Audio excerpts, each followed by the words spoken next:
A journey to where nature is at her most magnificent and forbidding.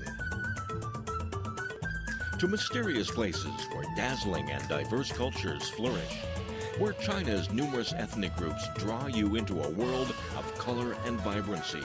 Where distinct lifestyles, traditions, and crafts have survived the test of time. Join Travelogue on its 17-part Ethnic Odyssey, visiting more than 100 places across China. Ethnic Odyssey, an enlightened look at China's rich ethnic heritage.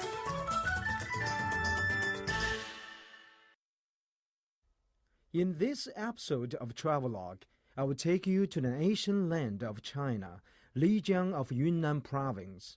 We will discover the beauty of a local Nasi minority group and its mysterious Yulong Mountain and Yunshanping grassland.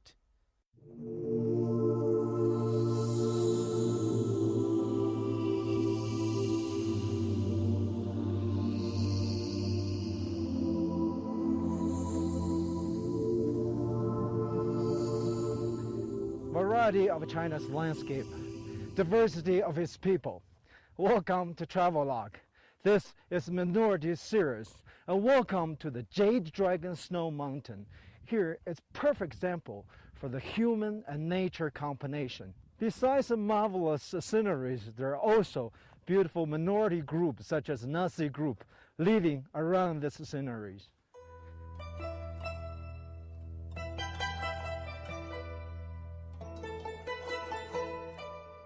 Lijiang nestles at the foot of Yulong Snow Mountain in the northwestern part of Yunnan Province. For the past 1,000 years, it has been one of the most famous towns in all of China. In ancient times, it was settled by nomadic tribes people. In 1253, the great Mongol leader Kublai Khan established a garrison in Lijiang, from where he headed further south to conquer the state of Dali. Today, some 180,000 Naxi people are living in the county of Lijiang. They account for almost 60% of the county's total population of 325,000. Of the rest, the majority are ethnic Han, Bai, Zhou, Pumi, and Tibetan. All in all, 12 ethnic groups call Lijiang home. Minority that's non-Han people constitute 83% of the total population.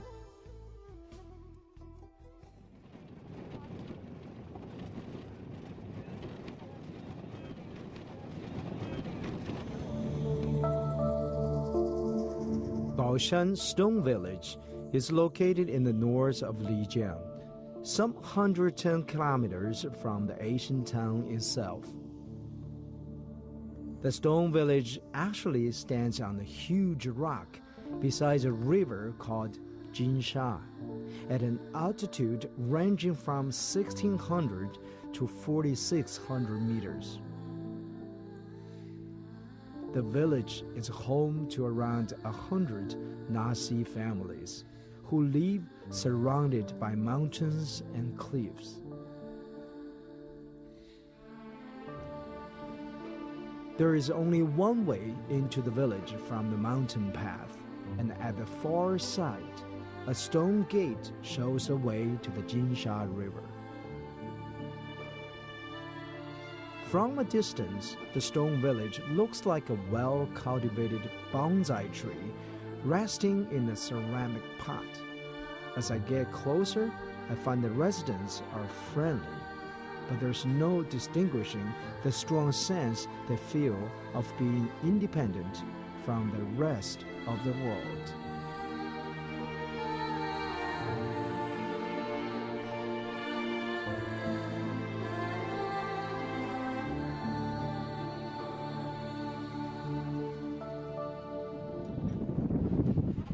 Never been in a little town like that. I'm gonna sit down with them. A very good town. It's only have 108 families living here. People all recognize me. There's no strangers here. I'm the only one staying here. So everybody a little shy about camera. This is the first time in this town to see the camera. Actually, without a camera, everybody very relaxed. They're willing to talk to you, invite you to their homes. It's quite relaxing. But right now, they don't like it.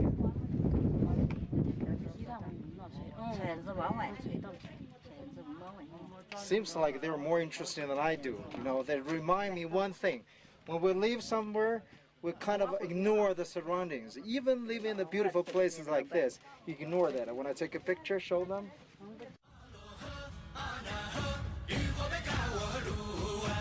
As I make my way further into town, a gentleman waves to me.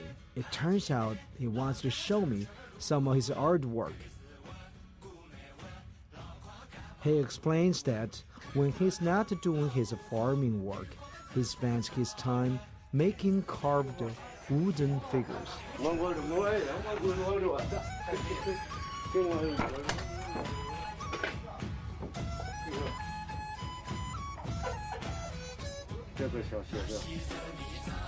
Local artist.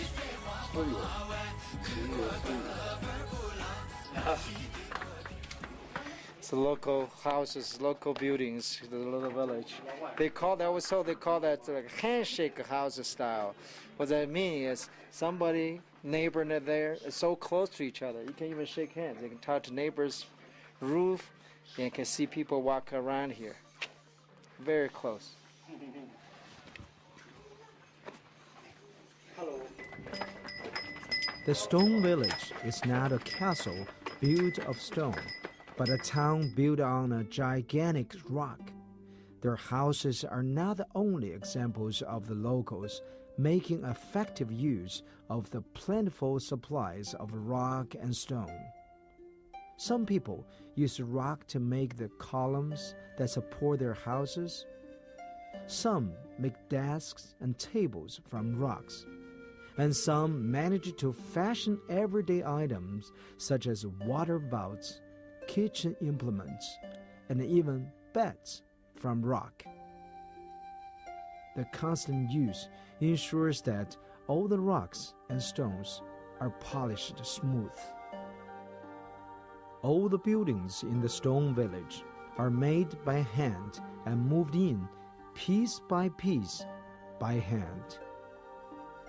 All the rocks and stones they use, they have to carry it on their own backs. Just sometimes they may get a horse to help.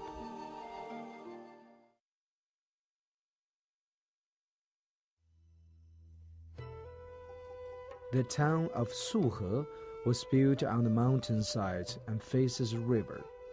In fact, two rivers pass on each side of, or more accurately, through the village. The villagers have built canals that carry water past each house. The rivers, canals, and roads form a network that has turned the town into something resembling a honeycomb. The walls of the houses here are built of stone, fetched from the nearby mountains.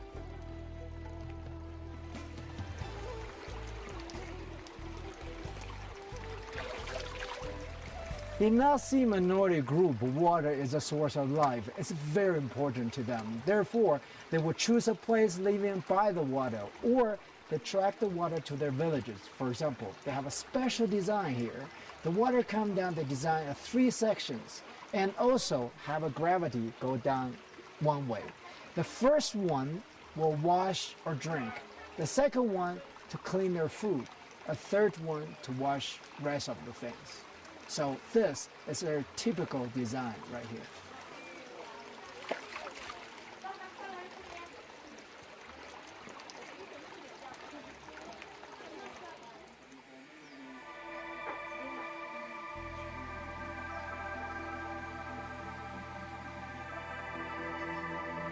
Compared to Asian Lijiang, there's something even more natural about the houses here. In the middle of Suhe, there's a square with a market called Suhe Square Market. It's very relaxing just to gaze at the romantic scenery and the tourists passing by.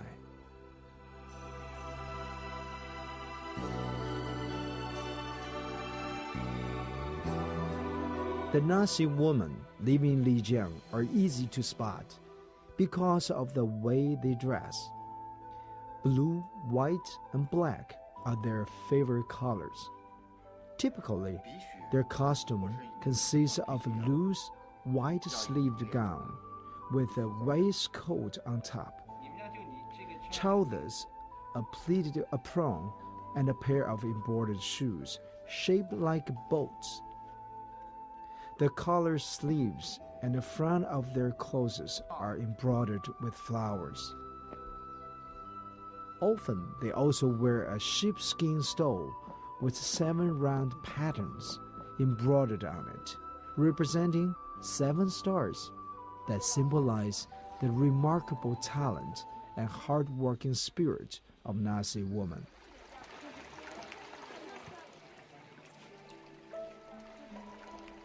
If you take a stroll through Suhe, you get a sense of an Asian town that is quite well developed. There is a fascinating mix of Nasi culture and tradition, with such signs of modern society as internet cafes and coffee shops and bars. Visitors to Asian Suhe have 3 pleasant ways to pass the time: getting online, chatting, and doing nothing more taxing than read a book.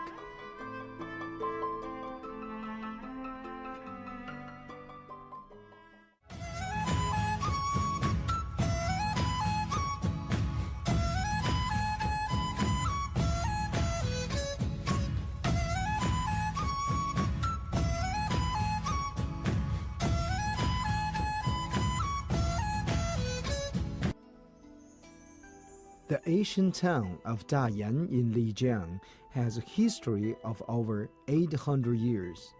A well-known saying, "Each house is built by a stream and surrounded by willows," refers to Dayan.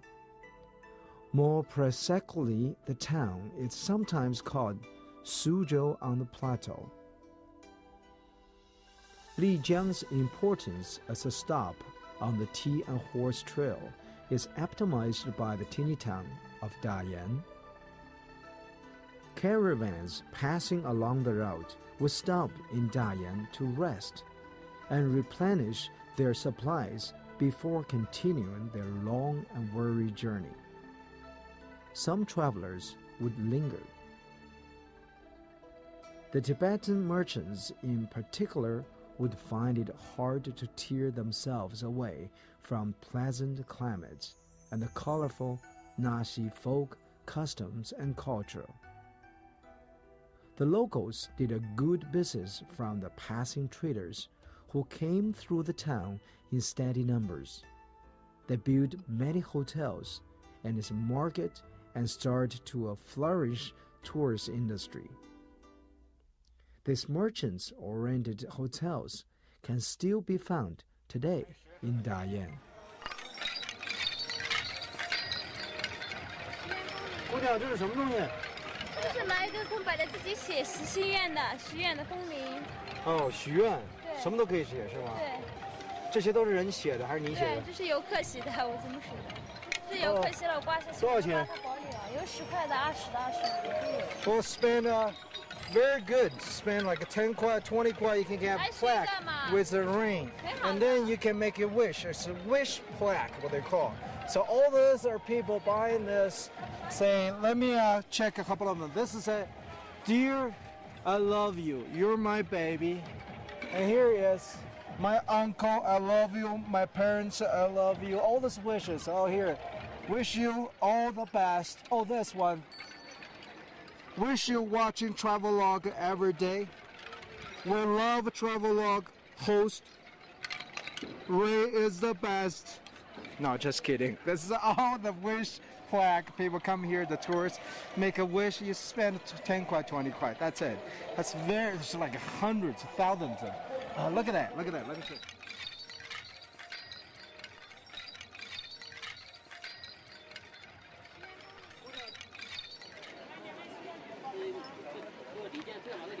This is the plaque, the wish plaque. This is my real wish, you know. Watching CCTV 9, watching my show. I love you.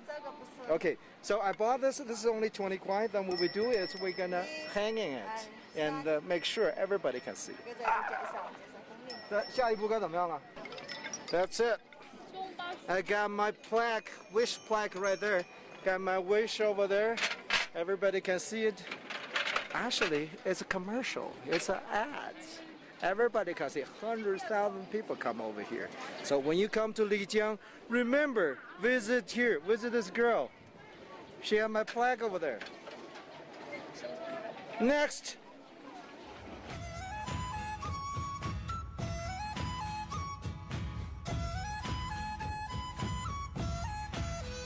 In fact, the ancient town of Lijiang developed from a large Nazi settlement established in Dayan during the Southern Song dynasty, some 8 centuries ago. In December 1986, the State Council designated Lijiang as a national level site of historical and cultural importance. This is how people live in here. It's very interesting. This is how people live here, how they clean the house. You know, the water, the river around the town. There are many bridges. I was told there's 365 bridges. They call that one day, one bridge. And the water underneath. So everybody just use the water, this is a river actually, around the town. They use the river, just clean the house like that. I was told a long time ago. And everybody, they just open that door, all the water come down. This very clean environment. So I'm going to do some work.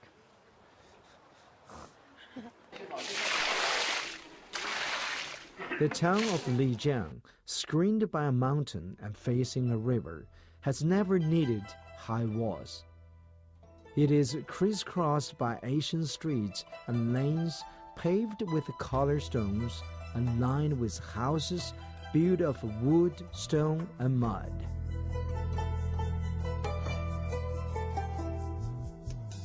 The style is simple and practical, yet nevertheless attractive.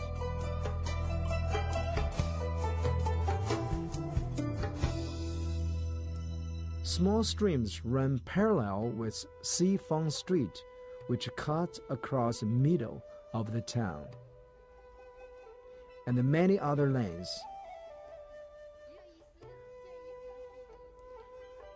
The Dongba script used by the Naxi people has some 1,700 written characters. Believe it or not, the pictograph is still alive and well in Lijiang today.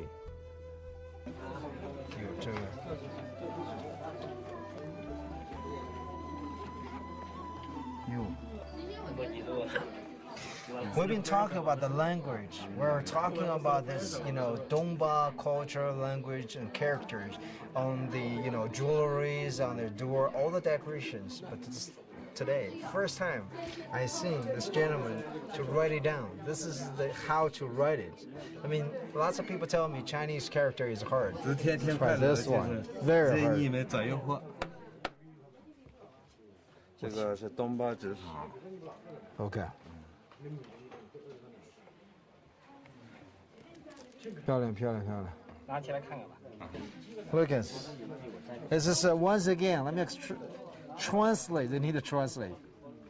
This is my name, and this is I wish. And this is my friend's name, and I wish him happy every day. As you might know, music is a major element in all ethnic groups in China. However, modern music you can find everywhere. For example, even in this Asian town, there's little bars all over. For example, here, I can find even Bob Marley. Reggae music is popular here. But if you really want to listen to ethnic group music, like a local, traditional, 400 years ago, I'll show you where to find it. Dongba music, sometimes called Naxi Asian music, comes in two principal forms. First, there is the Anhun Qu, which dates back over 700 years, but is rarely performed today. Then there is the Lijiang Dongjin music, which has its origins somewhat later in the Ming and Qing dynasties. Whatever its form, Dongba music closely reflects Naxi culture, not least in its Taoism theme.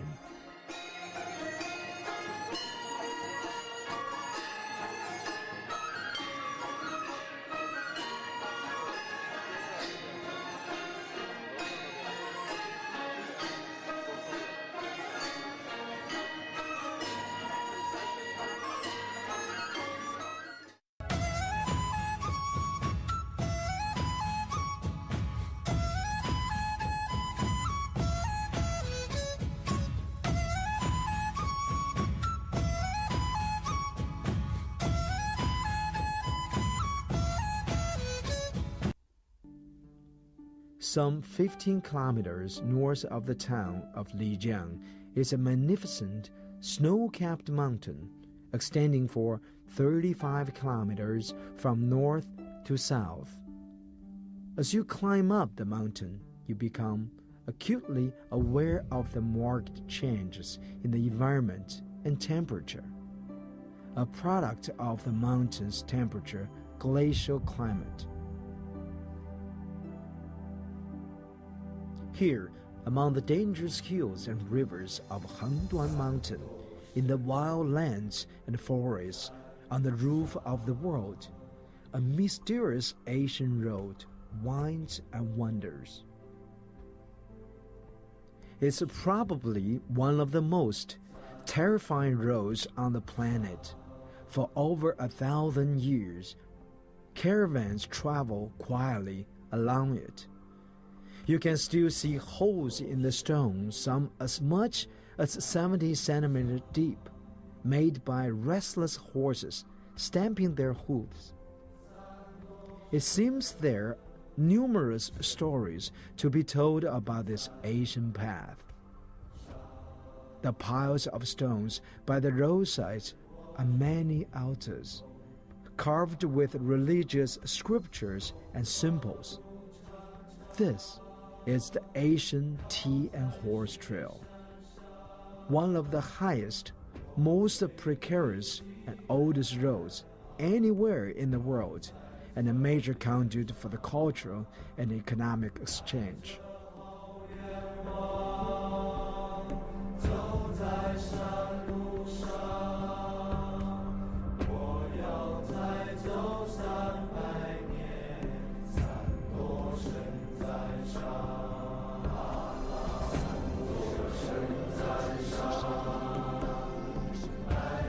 Yunshanping is a large patch of pasture tucked away hidden amongst a virgin spruce forest on the eastern side of the Yulong Snow Mountain.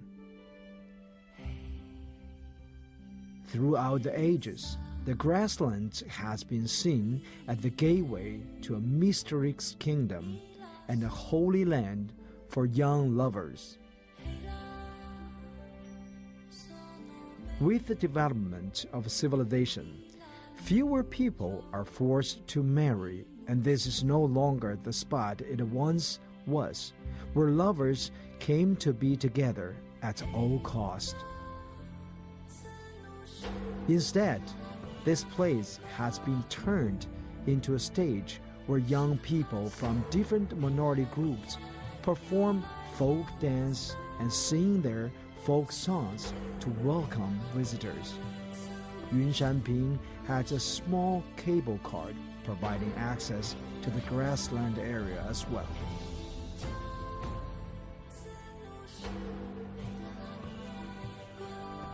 Lijiang today is no longer the forgotten kingdom it once was. The Lijiang people are by nature warm-hearted and hospitable. And whatever their ethnic origin, they offer a warm welcome to friends from both home and abroad. And rather like the Lijiang people, the magnificent and mysterious Yulong or Jade Dragon Snow Mountain is also opening its arms to the world.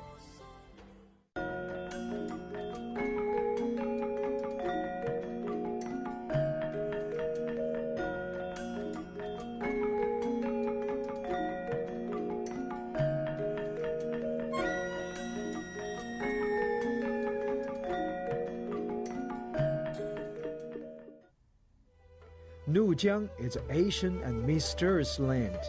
It's a land that no one can fail to admire. Nature, the great creator, was particularly kind to this ancient land. It's a home of multi-minority groups in China.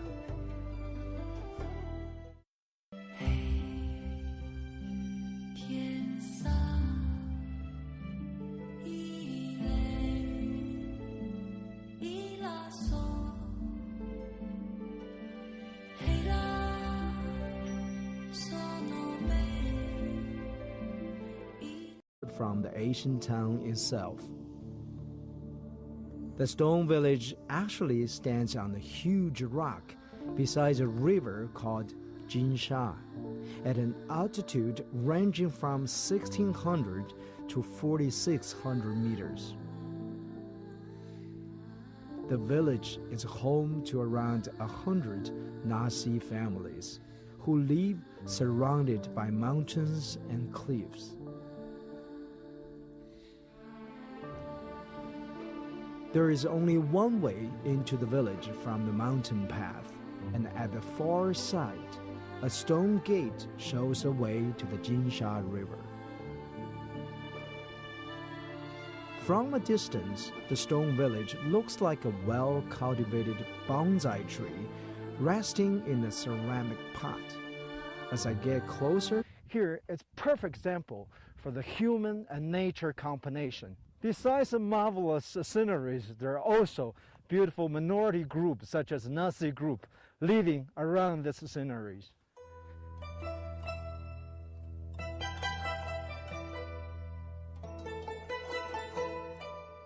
Lijiang nestles at the foot of Yulong Snow Mountain in the northwestern part of Yunnan province.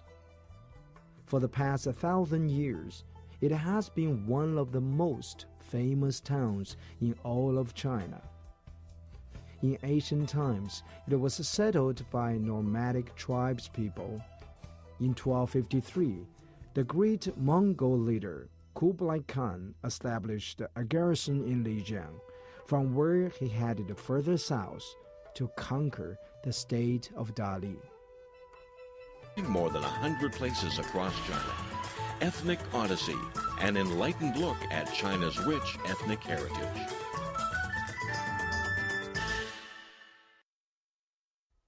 In this episode of Travelogue, I will take you to the ancient land of China, Lijiang of Yunnan province. We will discover the beauty of a local Nasi minority group and its mysterious Yulong Mountain and Yunshanping grassland.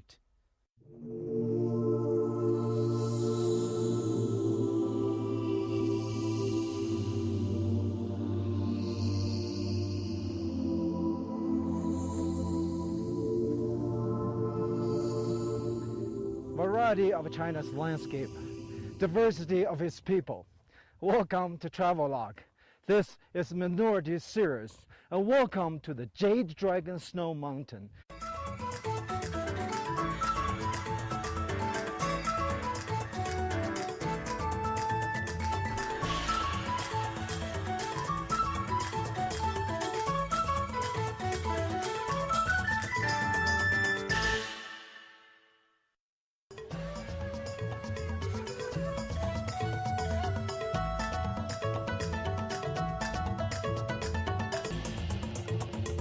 A journey to where nature is at her most magnificent and forbidding.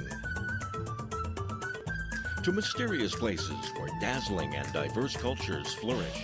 Where China's numerous ethnic groups draw you into a world of color and vibrancy. where distinct lifestyles, traditions, and crafts have survived the test of time.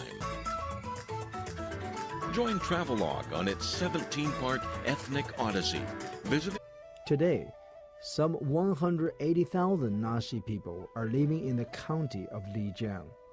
They account for almost 60% of the county's total population of 325,000.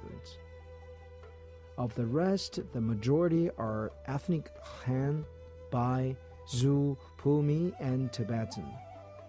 All in all, 12 ethnic groups call Lijiang home. Minority, that's non-Han people, constitute 83% of the total population.